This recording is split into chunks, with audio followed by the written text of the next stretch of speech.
DevonPatters Wilson, and I'm the costume supervisor. My responsibility to try to make sure that we're on track in terms of what our established budget is.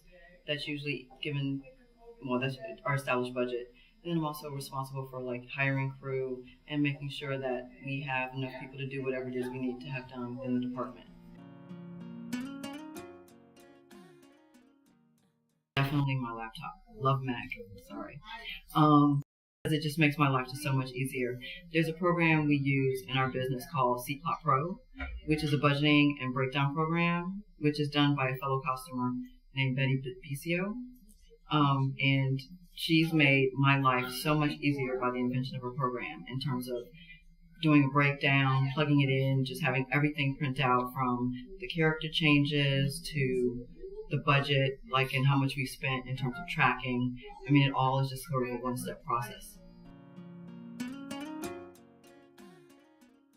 Considering I'm from Detroit, it's actually fabulous to be back home and actually able to work here, since I haven't actually, the last time I was actually able to work here was on the movie 8 Mile. In terms of the advantages are there because the Michigan economy is so bad. For one, we're allowing a lot of people to have jobs here. And not only is it affecting the people who like immediately work on the crew, but it also affects stores, restaurants, hotels, rental car places, airlines, because when a film comes to Detroit, it brings in a lot of revenue that affects a whole lot of people across the board. Because we're a union show, we have to go through the local, which is Local 38. Local 38 has a roster of people that are available. There are times when you may be able to work around that, but everybody has to be available. I mean, it has to be working in order for you to get around that. And I mean, it's just a matter of relationships. I mean, I'm from here, so I know people who already do this business, and so it made my life a little bit easier. Well, for one, it's a period movie that had a smaller budget. And a lot of people, what makes it different in terms of being a period movie with a smaller budget is usually on films when they're contemporary, you're allowed, like, it makes it easier when background or can wear their own clothes in to work in the scenes.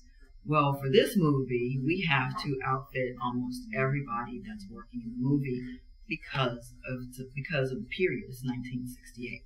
Most people don't have clothing in their wardrobe from 1968, and if we want to keep it, to the period, we have to do that.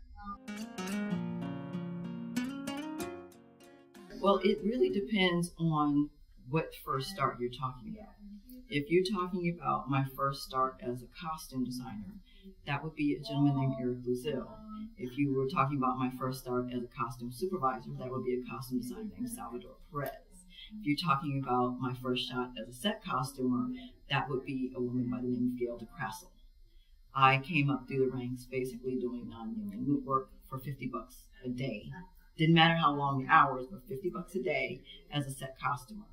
And that's pretty much how I learned the business from the bottom up.